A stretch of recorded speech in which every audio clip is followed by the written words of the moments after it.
The waitress greeted them loudly, clearly wanting people to see who had come to eat. The mayor smiled, raising a hand and telling everyone he hoped they were enjoying their meal, because it was on him tonight. The 8 or so other people who were there applauded, and he and the sheriff went to sit at one of the booths near the back of the restaurant.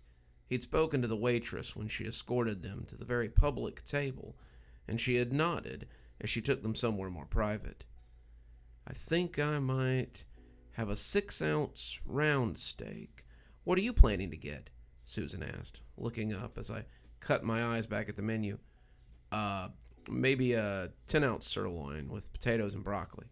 She nodded, looking back at the menu as she muttered about sides. I hid a little behind my menu, even though there was no way that he could see me from this angle. They thanked the waitress as she brought their drinks and started talking to each other in low voices.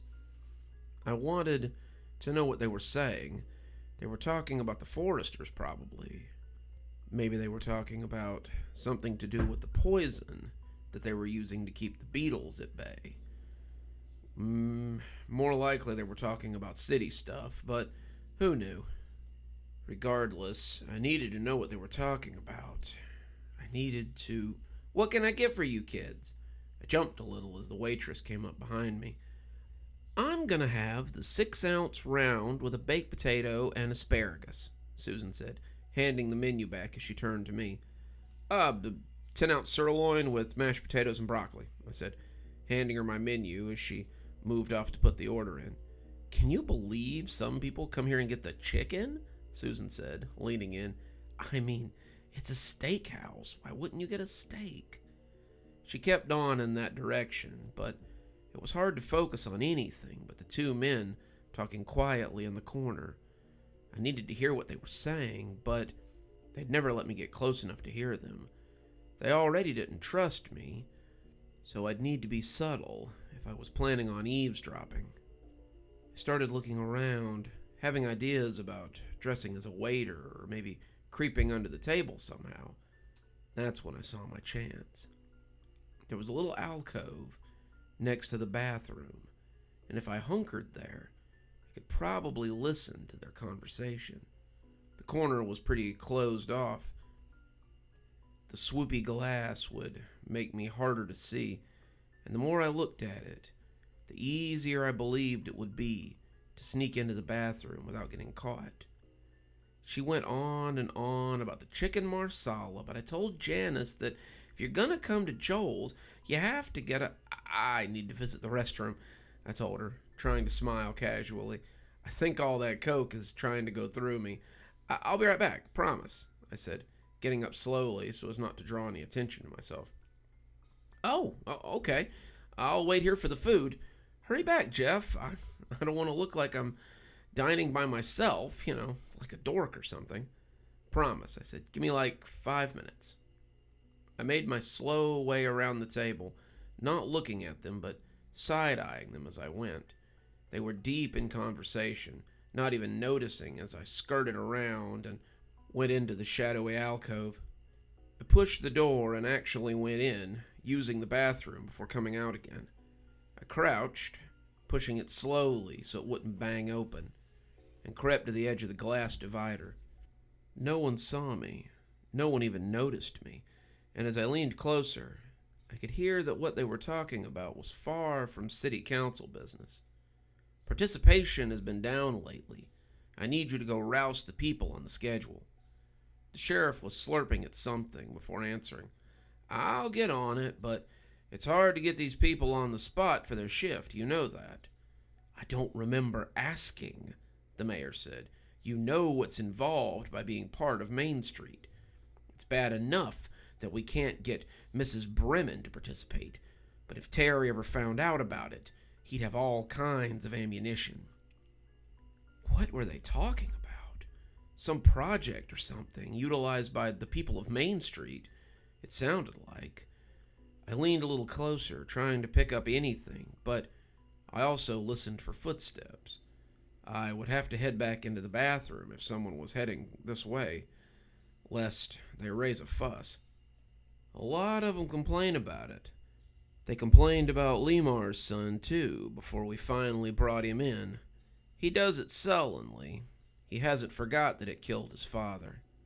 The mayor made a disgusted sound. Yes, well, when the beetles don't eat their product out of the boxes, then I suppose he won't complain, will he? When they don't chew up the crops in the fields, will they thank us? When the beetles don't chew the wood right off their houses, will they be happy? I doubt it. No. All they do is complain. People are getting scared, Mayor, the sheriff said. They see the way the cancer spreads when people spend too much time around the stuff. They see it. They watch it spread. They put two and two together. The mayor stabbed his food a little harder than he strictly meant to. They think the cancer is the worst that can happen. I wonder if they remember when the swarms came up from the dry creek beds during the drought of '64. I wonder how many of them remember the dust storms after the beetles ate the crops to the dirt in '65. Do they remember when the crops were gone and they turned on the animals, the pets? He swallowed something, and I couldn't imagine it gave him joy. The children? You don't gotta tell me, the sheriff said. They took my younger sister in '68. I don't ever want to see something like that happen again. Then my father comes out of the woods with a bucket of something and gets rid of them. Did the people celebrate? Did they kiss his feet and call him a hero? Of course they did, but he told them right then and there that they would need to make more. So they have been. But now they whine and complain about what is their civic duty. The lumbermen keep the forests at bay, but those who work in the cannery keep the beetles at bay. Maybe you should let some of the bugs eat up a few of the kitties to remind them that the foresters aren't the only thing to be scared of. Would that it was so easy. At this point, they'd likely start to leave. The foresters are terrifying, but they aren't so bad. The bugs can't be reasoned with. They eat and eat and eat until there's nothing left. Once they start, it's a hard thing to stop. I was trying to breathe quietly, not sure what to make of all this. Then I heard the groan of the booth. Gotta drain the lizard, the sheriff said, and I realized I was about to get caught. I scrambled, banging the door as I walked into the bathroom on my hands and knees. Luckily, it was empty, and I managed to get into the stall and lock it before the sheriff came in. I pushed my pants down and sat on the toilet, hearing the door open as he came in and went to one of the urinals. He was humming to himself, and I stayed quiet as he finished his business. "You all right, friend?" he called, moving to the sink to wash his hands. I didn't say anything.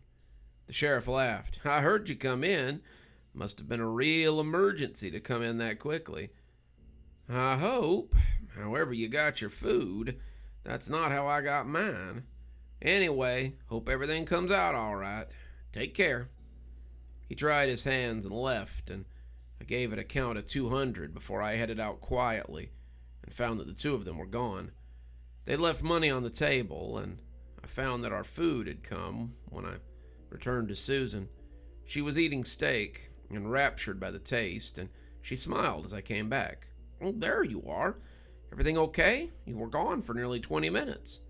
"Well, it turned out to be a little more than an empty tank," I lied, staring at my own food. "Must have been," she said, shaking cheese onto her baked potato. We ate, making small talk, but I just kept going over what I had heard as I tried to make sense of it. I didn't know of any cannery, but I knew the pesticide they were talking about. The spread of cancer was something a lot of people had been worried about, and it appeared this was how it was spreading. They were making people work there, and it appeared that participation was less than voluntary. "That was amazing," Susan said. "Well, mine was at least. You barely touched yours." I looked down and found that she was right. I'd barely eaten any of the steak, but what I had eaten had been very good. Everything from Joel's was good, but there was just too much on my mind to be hungry. My stomach must be a little upset for some reason. I'll take it with me. Sorry, she said. I know the movie butter can be a little much sometimes. No. Everything was fine. I had a great time. Come on, I'll get you home before the sun sets. So, we got a to-go box, paid, and headed out. The sun was setting when we pulled up in the yard, and as we mounted the porch, she stepped onto the step above me and leaned down to stand eye to eye with me. She was lovely in the evening light, and it would be far too easy for a man to fall in love. I had a wonderful time. Let's do it again, real soon. She leaned down and kissed me, and I let her go right on doing it until she broke it and skipped up the stairs and into the house. I gave it a few minutes, waiting for my heart to stop beating so fast, and sent a text to Terry. We need to talk, I said, and a few minutes later, he responded, Gonna brag about how good your date went with my niece? I could hear the growl in the response. I heard something while we were out, something you might be interested in. Let me in before the foresters find me. He opened the door just as dusk was settling and told me to come in. Good evening, everyone. It's me, Dr. Plague. Thank you so much for joining us for tonight's show. If you think you might like a little more spooky in your life, then please feel free to click on one of the videos we have up here. Maybe look at one of the playlists if you're trying to get caught up. I know, there's so many videos on the channel. There's so many series that are going at the same time. Sometimes you just need a little refresher course, and I gotta say, I always enjoy the views. If you're not subscribed, feel free to hit that subscribe button. Maybe hit the bell so you don't miss anything. We upload a lot on this channel, so you won't want to miss a single story as they come out. If you'd like to support the channel, you can click on the Amazon link down there. There's quite a few books in my Amazon account. You can have a look, and if you'd like a signed copy, get up with me through email, and I'll be happy to work something out with you. Also, there's links to my Patreon, and you can become a member on the channel if you'd like your spooky a little bit early. Patrons and members on the $5 tier get their videos 12 hours early. That's in the morning, as opposed to in the evening. Patrons at the $10 level also get a signed copy of my book anytime I write one. Speaking of my patrons, you should see them appearing right now. Just wanted to take a minute to say how much I appreciate all of you. Patrons, subscribers, however you give to the channel. I really appreciate everything you do, and it truly touches me that you have chosen to support the channel in this way. Well, that's enough for now. Till next time, Dr. Plague, signing off. Have a wonderful evening.